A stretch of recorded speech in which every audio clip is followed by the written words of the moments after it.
Welcome to IT Pro TV. I'm your host, Don. Coming at you live from San Francisco, California. You're watching IT Pro TV. Hello, everyone. Welcome back to another exciting edition of IT Pro TV.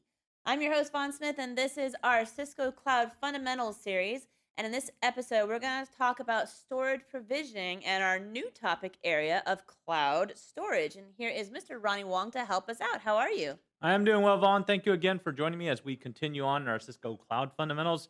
We have now gotten through pretty much everything in cloud networking, and you see that that was probably our largest topic that we ended up covering.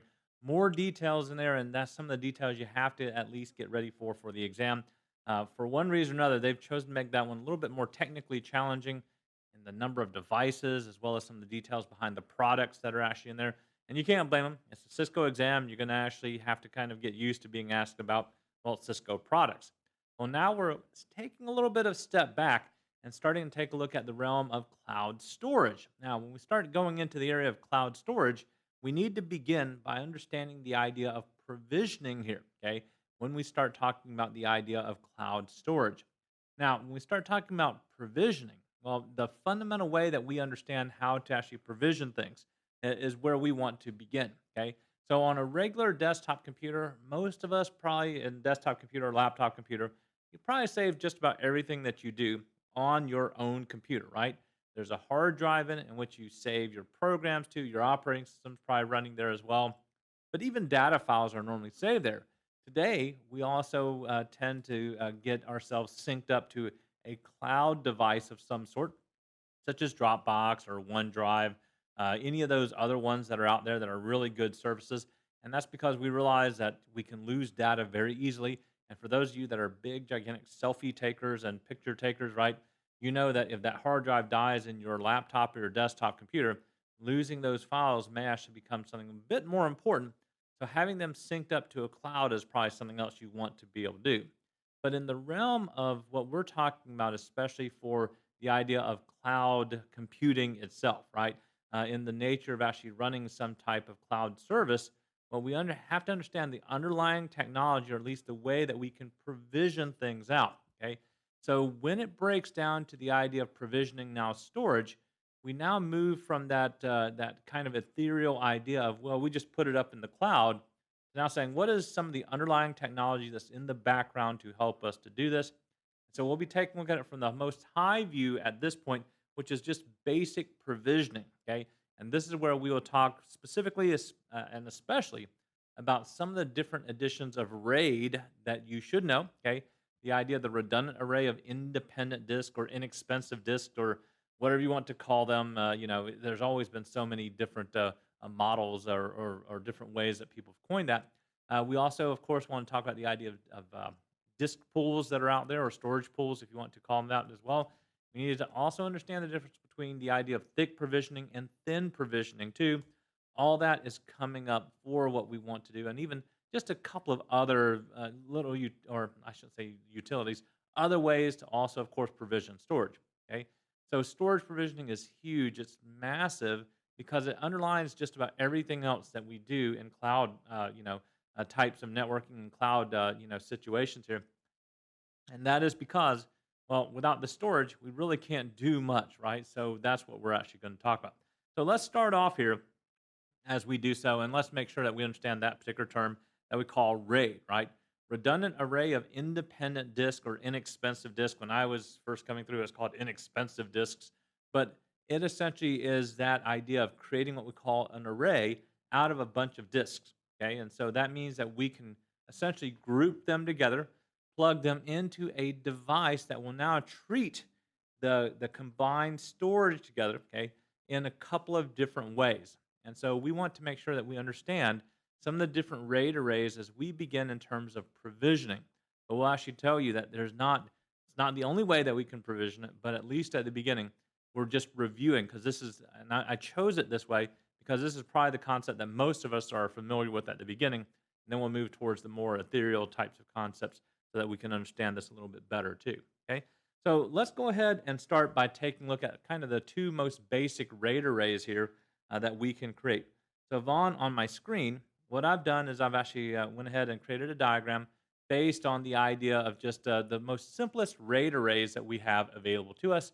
And in the situation that I have here, probably the one that's most common to just about everybody that's out there is the one really on the bottom of the two that I have listed here. Okay, and that's what we call mirroring. The idea behind mirroring in terms of a RAID array is fairly simple. Okay, everything that I put on one disk, okay, a mirrored copy of it is going to go, well, over to the other disk as well. And I represented those by different stripes on the disk itself. So Vaughn, if something is written over here on the disk on the left-hand side, the controller that it's attached to will also go ahead and write the same copy of the information over on the other disk as well. Okay, so the data is actually duplicated on each particular drive here. Now, when we do something like that, we have to understand, like, well, there's got to be a purpose behind RAID and why we want to do this. Well, in terms of mirroring, this actually allows us to be able to do what we call some type of fault tolerance, right? So if I end up losing the disk on the left-hand side, I have a complete copy of the data over on the right-hand side, and I don't really worry about it too much, okay? In the way that RAID controllers are built out of hardware, if this happens, you still function. You still actually do everything that you would do normally, and you shouldn't experience very much downtime at all, if at all. And so even the loss of the drive is not so concerning. It gives you time to recover.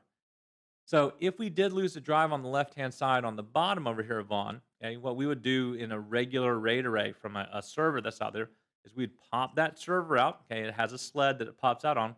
We'd take the hard drive and we'd actually replace it in the sled. We'd push it back in. And when it does that, the controller knows, because it's actually in a mirroring type of RAID array, okay, this particular type of RAID array will go ahead, once we put a brand new disk on there without anything at all, it will begin to rebuild all the data that actually existed on this drive and make a copy it over on the other drive as well. Okay, so this really is kind of a neat idea in what it does. Okay, so that is also known as RAID 1. Okay, now you might be wondering, why the heck did I skip over RAID 0? Well, both of these really kind of give us the fundamental purpose behind what RAID really is trying to accomplish. Okay, and we combine both of them together. So when we start talking about RAID, one of the big, primary purposes behind RAID is we don't want to lose data if possible. Okay, but the other purpose behind it, so we actually have mirroring. The other purpose, though, is we want to improve performance. The big performance hindrance of physical disks, and I'm not talking about solid state disk, I'm talking about physical disk right now, Vaughn, is the very fact that it is a mechanical drive. And that means it actually has a spindle in the middle. That disk has to spin. Okay. Then there's actually a mechanical arm that moves across that disk, electronically transferring, bits onto the actual platters themselves. In other words, the data is actually stored physically on that drive as well. Okay. So that's a very slow rate. Now, it's fast in some sense, right? Because you can actually have disks that spin faster, but you also actually have to kind of realize this too. If the computer becomes busy, okay, it's not that it can actually reach out to multiple spots on the hard drive all at the same time. Vaughn has access at one at a time, okay? So in that sense, it doesn't actually do everything simultaneously. It does things sequentially. So Vaughn, if I have, let's say, like a Word application open, okay, and I am typing in a document, and all of a sudden I realize something. Hey, I want to also bring up a web browser to start browsing.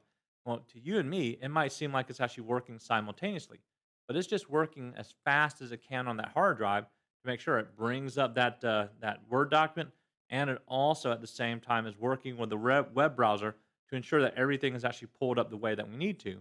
But it's actually only doing it one at a time. Okay, so it's not really doing it exactly the same time here. So how do we increase the idea of performance? Well, the other way that they tried is what we call RAID 0. Okay, RAID 0, the other name for it is called striping.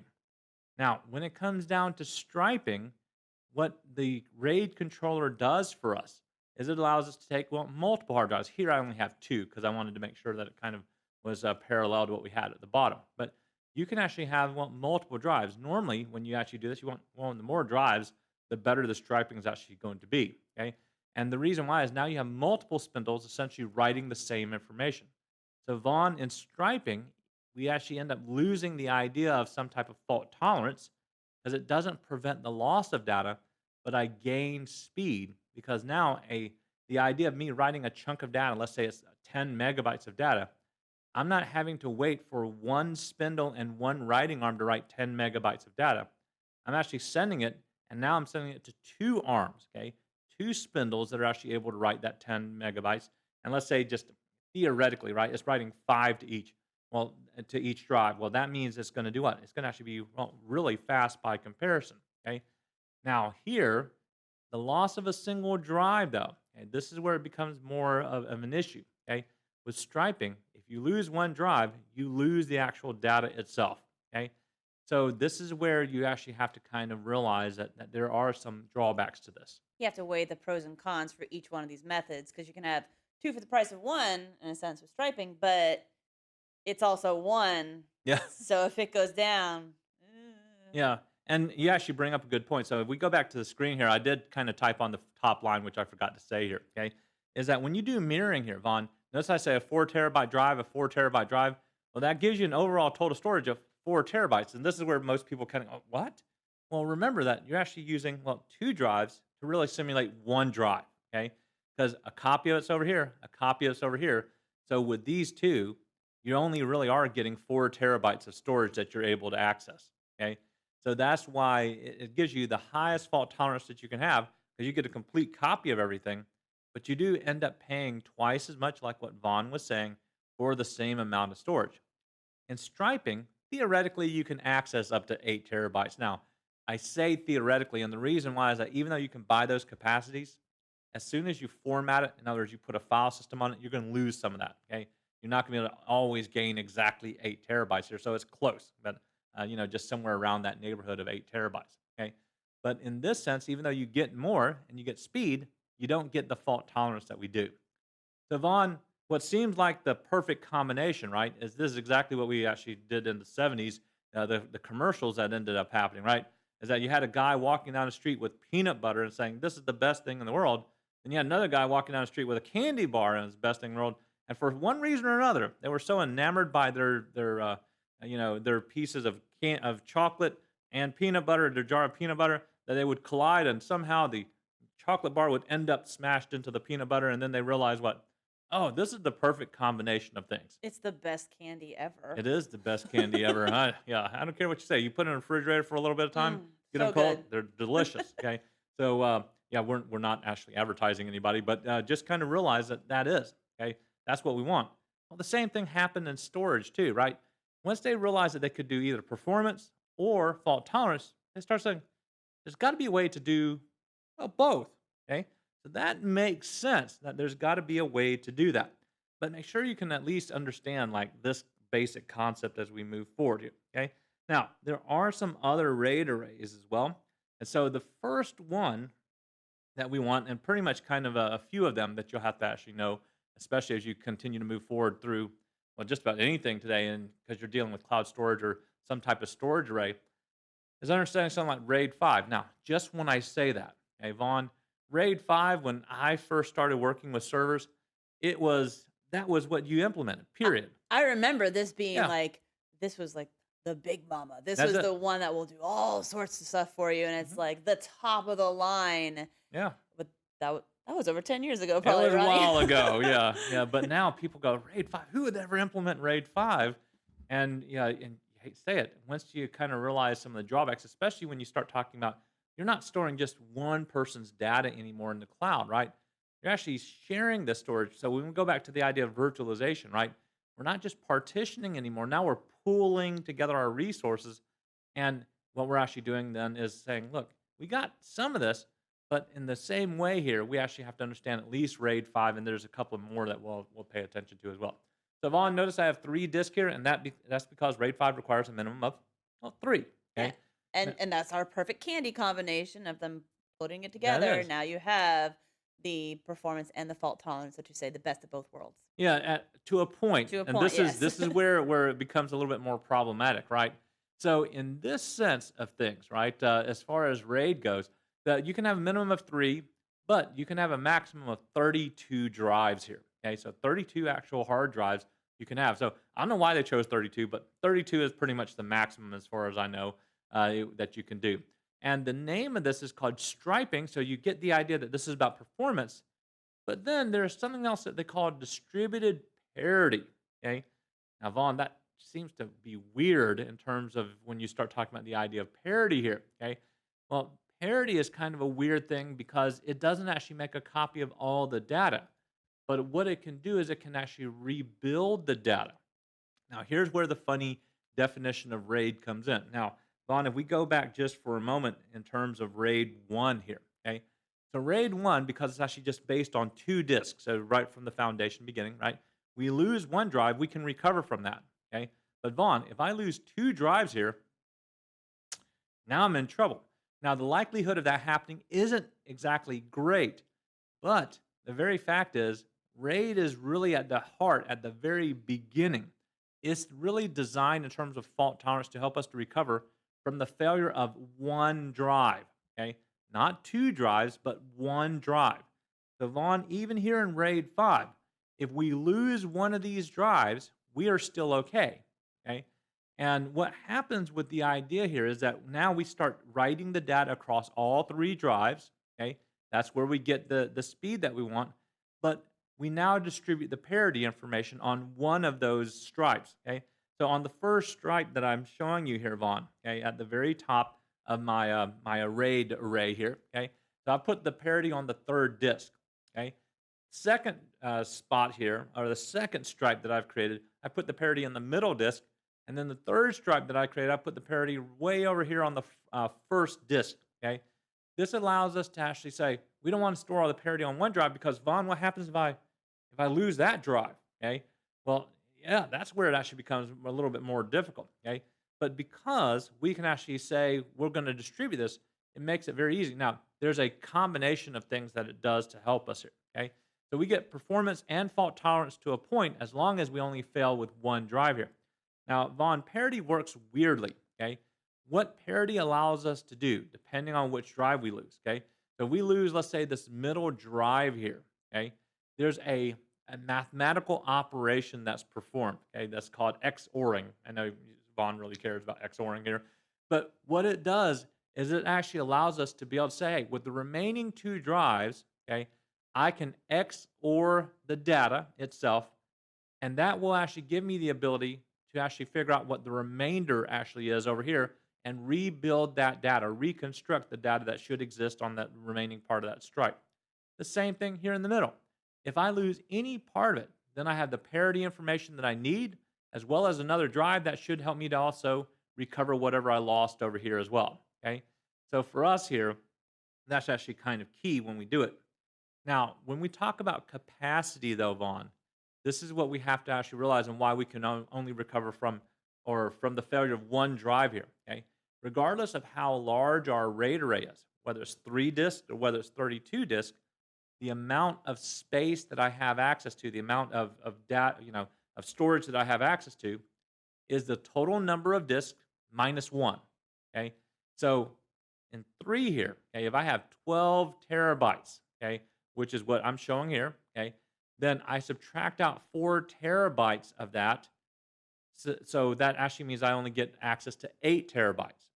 The reason why is that all the parity information, if you add it up across all the stripes, is equal to the volume of one of these drives, okay?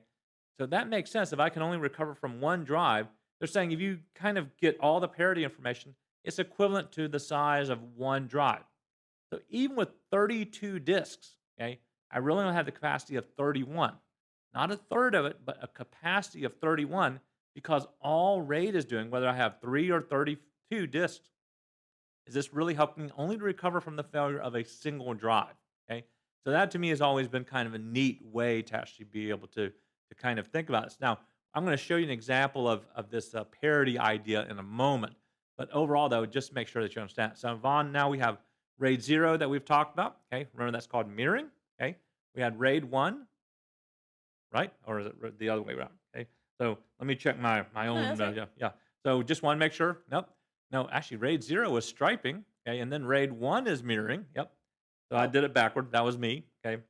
And then we have RAID 5 over here. Okay. So we have 0, 1, and 5 so far. But Vaughn, along with that, okay, we want to actually kind of figure this out because I already started talking about parity here. Okay. So Vaughn, how does this recover? Because this is where most people kind of get tripped up here. Okay. So what ends up happening, Vaughn, is that we actually have that XORing factor here. Okay. So whenever you actually do something like this, the way that this works is that it actually calculates some things out. So as long as we have two pieces here, okay? So Vaughn, in XORing, the way that this works, right, is that over here on one drive I have a 0, and over on the right-hand side I have a 1 for the parity bit, okay? Now, when we actually do something like that, what happens is in XORing, instead of the binary ANDing, right? Binary ANDing means if I have a 1 and a 1, I get a return of a 1, okay? 0 and 0, I still get a 0, okay? But XORing says, hey, if I get a 0 and a 1, that will actually produce a positive answer for me, okay? If I get a 1 and a 0, I'll also get a positive answer. Get a 0 and a 0, nope, that would actually become a 0 at this point, okay? So this is how we can recover from that. So if I know how to do XORing in this factor, then I know that I can recover that stripe. So the same one. Now, Vaughn, look at the second stripe. I have a 1 on the left-hand side. I have a 1 on the right-hand side. So a 1 and a 1, well, that gives me a 0, okay? And so that means that this can be recovered because we know how to do XORing. What about a 0 and a 0? Once again, that still gives me a 0. So that's the basic math of how this is done. Now, you're saying, why the heck are we actually using zeros and ones? Well, what it does is it actually takes the regular data and it translates it into a value and calls it a 1 or a 0. I don't know exactly all the math that it does. Either does it by capacity or hashing values. Who knows, okay? But essentially, this is what happens here, okay? And that is why we can actually recover from that failure here, okay? So XORing is how that's actually done to recompute the missing data that we have on hand. So hopefully that makes a little bit of sense to you and at least helps you to understand how this begins to function, okay? So RAID 5 has been pretty venerable for a long time, okay? But we've also started realizing this is what happened to Vaughn with me, is that we went ahead at one point when, at least for a while, we were running our particular SAN with RAID 5 on it, okay? And when I say for a while, it's probably close to 3 years, 4 years that we ran that SAN with RAID 5 on it. And it operated perfectly fine, Vaughn, okay, for a good long time, okay? Now, the problem that we had is all of a sudden we had 2 disks go down, okay, at the same time. That's when we started losing data. The great thing is we had backups that we could recover. If you don't have backups, you're kind of toast. But just kind of realize that you have to have backups if you're doing, no matter which one you're doing, you want to make sure you have backups. That actually happened. It to, did? Yeah, to my husband's company. Ah, there you go. Like, oh yeah, they had 2 raids go, the 2 disks and the RAID 5 go down, and they realized their backups hadn't been backing up. Yeah. That was not a good day. It's a harsh pretty bad day. It is a harsh day, okay? But we had that same incident happen, but we had backups that we were able to recover from, okay? So Vaughn, that means that people started realizing that there has to be another thing that we can do. So now, let's take a look. So Vaughn, the next step, of course, wasn't right away to kind of change everything, but they started saying what we need to do instead is actually implement what we call double RAID or dual parity, right? Not double RAID. Sorry, striping with dual parity. I don't know why I called it double RAID here, okay? Because sometimes I hear that term, okay? Now, this one, though, Vaughn, in theory, will allow me to recover from the failure of 2 disks, okay? Now, even though it uses parity, and I've heard this misexplained a couple of different times, right? So people say, oh yeah, all you do is you take RAID 5 and you do your, you go ahead and do your XORing, and then whatever that value is, you actually do the same thing with the other disk that's remaining over, okay? That's not how it works. Now, Vaughn, here is where I get a little bit more lost because this one, okay, and this is not on the exam, but I just want you to know, okay? Vaughn, have you ever heard of Gauss field algebra? Well, I'm typing in my search engine right now because I'm just like, Yeah. I don't have any idea what that is. Yeah, so go ahead I'm and going look. to be reading about this as Yeah. you continue to go. And if you're a math major, that makes sense. So just like Justin out there, who's looking into, he's looking at us, and if he actually sees that, he's probably going, oh yeah, I know what that is. But me, Yeah, that's very difficult. Yeah, I just read a few words in the first paragraph and went, nope, Yeah, nope. We'll just call this the magic yeah, that happens behind the scenes. that's exactly right. So you don't have to call anybody out on this, Vaughn, nor do you have to call anybody out on this. But if they ever say, yeah, we implement RAID 6, and if you ask them like, well, how does that dual parity thing work? They'll describe to you exactly what I said. Oh yeah, you just do parity on the first 3, and then you take that and you run it against the 4th disk, and you're off and going.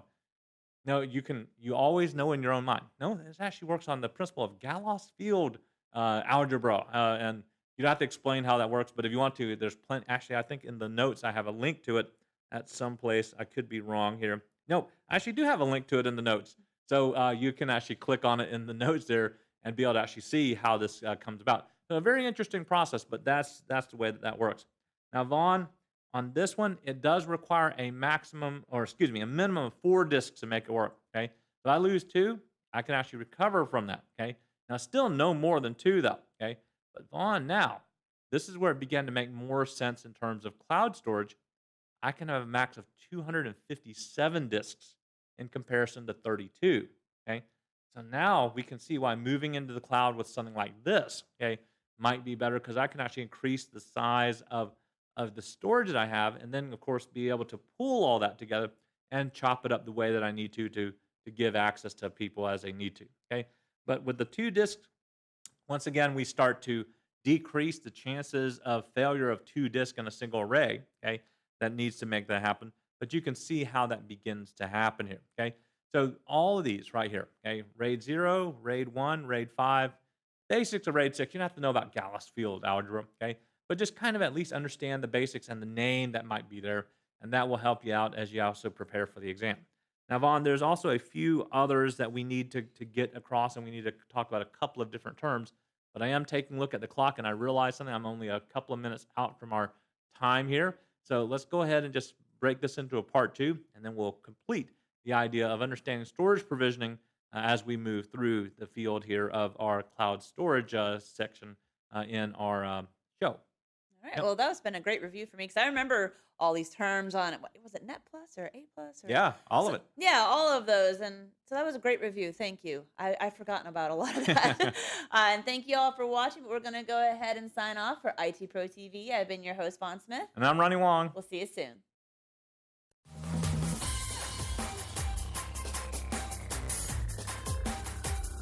Thank you for watching IT Pro TV.